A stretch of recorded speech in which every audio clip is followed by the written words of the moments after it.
prophets of science. They are special figures because they have unified scientific theories. So they have this vision of unification, and they are fully scientists. They are one of the most dominant, world-changing people. If you don't know, you know maybe Isaac Newton. Yes, most of us are acquainted with that. Yes, he discovered the laws of gravity, and his unification was that this law of gravity also governs the astros, the astronomy. Gravity is also an astronomical force that can apply in the open universe. So he unified these two, the gravity and astronomy. You can apply gravitational law, which is that equation here, not only the falling apple, but also between falling earth and sun, and they want to fall. So there's a relationship. So this is unified. This is most revolutionary because it's the oldest one. Then came, actually there are 3 English people, but British, because the next one, James Maxwell, is a Scottish. And he's more after Isaac Newton. He died very young, so it was a pity because he was a genius. But he presented the unity between the magnetic and electric field. Nobody thought, and this explained light and radio frequency propagation. So he threw out his famous Maxwell's equation. There are 4 equations, and God said these 4 equations, and there was light. So these 4 equations explain electromagnetic wave and radio and light.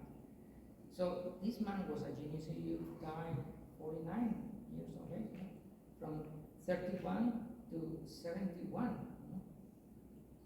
So very young he died. So probably a disease, probably not. But the other scientists probably have not heard. No, Maxwell, he's an idol for the Russian scientists, if you didn't know. When the Iron Curtain fell, Russian scientists, they came to Scotland to visit his birthplace.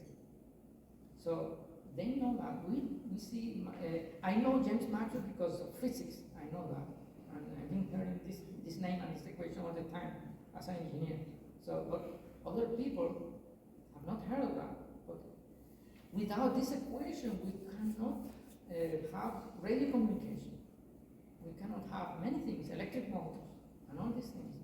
And then another revolutionary scientific theory unifier was Paul Dirac.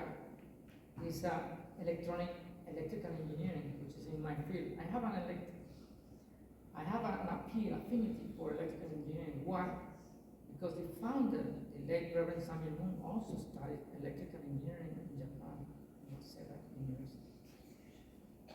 So I admire very much how a religious person who wrote a revelation when he was a teenager, 19-year-old, 20-year-old, while he was studying electrical engineering, he wrote the heavenly principles, which is so revolutionary in a person. So this must be heaven work.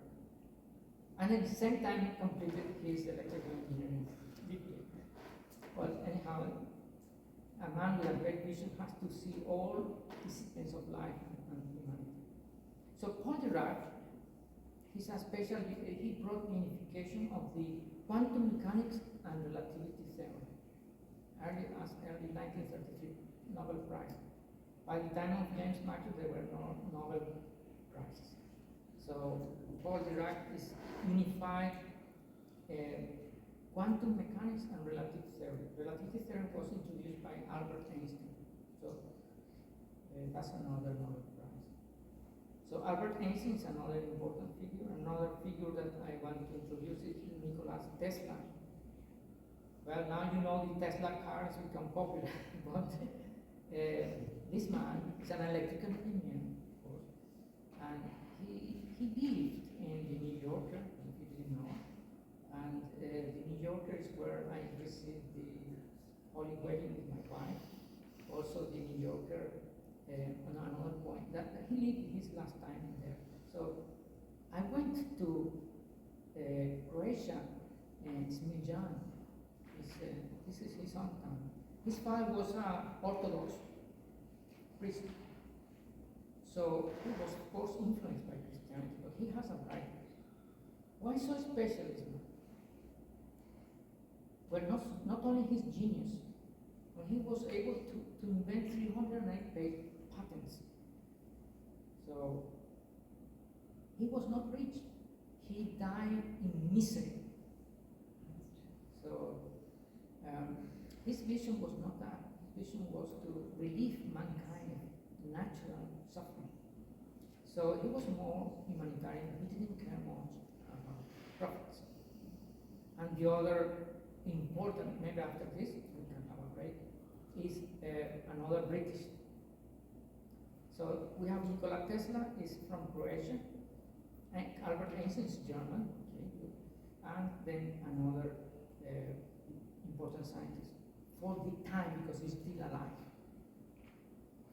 is Roger Penrose. He's a writer, and he's a mathematician from Cambridge University. He won the Nobel Prize in 2020. Why so significant by the things? If you hear it, I'm going to read some of his thoughts. I think that the universe has a purpose. He's a scientist, no? And he's declaring this in the late stage of his life.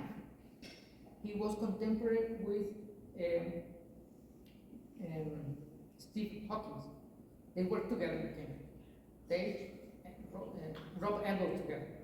I'm sure both have the same mentality when they were young. I mean, they were agnostic or even atheist. But he lived long, and he reflected his life. And probably then at the end, Stephen Hawking also gave up. He said, yes, there must be an original cause. You read the last books of Stephen Hawking. Stephen Hawking did not receive the Nobel Prize, but Roger Penrose lived longer and received the Nobel Prize. But he received the Nobel Prize because he was able to use Einstein's theory of relativity to explain black holes. But also, Stephen Hawking was working on that. He was working on in the theory of all things. He wanted to have a theory of all things, unified, but he could not find the things. So he said, Roger Penrose says, I think that the universe has a purpose. It is not somehow just there by chance. This is a scientist declaring before he gets the Nobel Prize, because, I mean, the world has changed. Now a Nobel Prize can say that. So we are in a different world. So the world is not there by chance. Some people take the view that the universe is just there and it's run along, like it's just sort of compute, and we happen somehow by accident to find ourselves in this thing. But I don't think that's a very fruitful or helpful way of looking at the universe. I think that there is something much deeper about it. This is still the early stage. We will read some more after this. So we will have a break. Maybe I'll leave this slide.